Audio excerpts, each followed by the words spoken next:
Blessed day to all of us. Again, we're still preparing for our next trial of our retort drum. So previously we have made one waste oil burner so that we can minimize the use of wood as fuel for our pyrolysis. Uh, this morning we chopped the wood that we were burning before, so we were unsuccessful twice. So one of the reason is the moisture content of the wood that we are trying to pyrolyze. So what we did is to slice this wood into smaller pieces so that we can easily burn, or we can make it pyrolyze easy. Some of the wood that we tried to burn before, one of the wood that we were trying to burn, trying to make biochar. If you can see the charred part, the outer portion is the only one that is being charred. So again, it goes back to the moisture content, the heat, the amount of heat that we are trying to introduce inside our retort drum may not be sufficient enough to pyrolyze the wood. Another issue is the thickness. So what we did is chop. I think we have enough for a drum, to fill up a drum with this wood that we have chopped. Unfortunately, again today, the weather is gloomy. It's cloudy.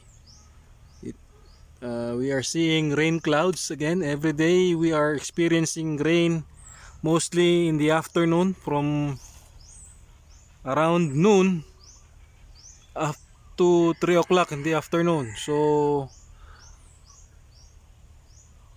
not to waste the effort that we have done today, we will put these pieces of wood inside this drum. We have a spare drum that we haven't fabricated yet. We just opened the lid, we removed the lid. So to protect this wood from the water and not to waste our effort this morning, we will put this inside the drum. And this drum will also help in drying, because if we leave this drum outside and let it sit under the sun, it can also dry up the wood inside.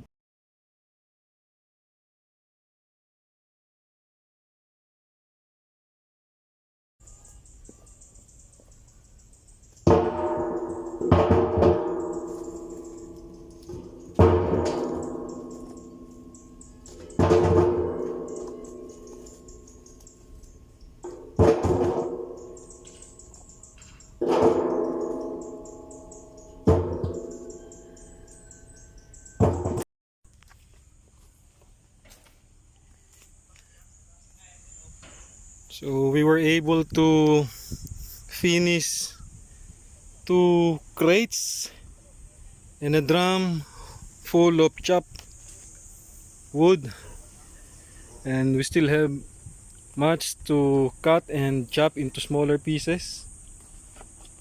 This is just one of the pile that we made last March when we first came here. So we still have a lot somewhere there, covered again by bush.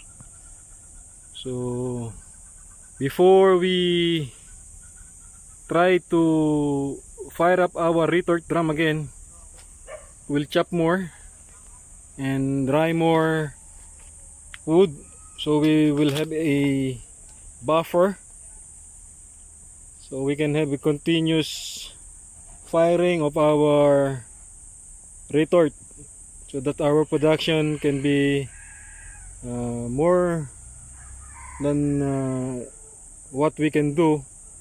We must place a system first. So while burning, we will be chopping, we will be drying, and then it goes on and on.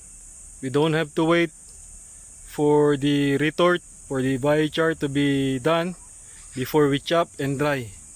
So we have to make chopping first. We have to do chopping and drying first. I think at least 2 or 3 batches before we start again in firing our retort drum. Today it's already lunchtime, and my machete or my bolo was broken. The welding that I made was broken, so I have to fix this after lunch and then continue with my work. I'm not using any power tool or anything. I'm doing it all manually, so because I don't have anything to do. This is my exercise. Maybe you're wondering why I am speaking or why I'm using English now. Because that is because there are some viewers from other countries who might not be able to understand our Filipino language. So to be able to impart, or for them to understand what I'm saying, what I'm doing, and also to be able to interact,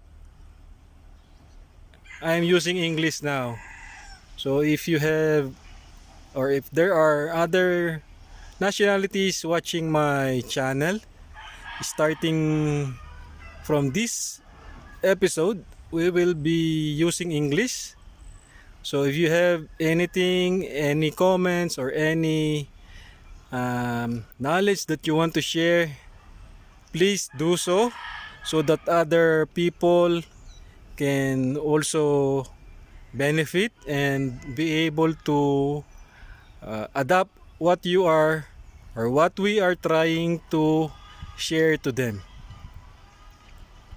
So if you are new in our channel, please like, subscribe, and share, and don't forget the notification bell so that for our new videos coming, you will be able to watch. So thank you, and God bless everyone.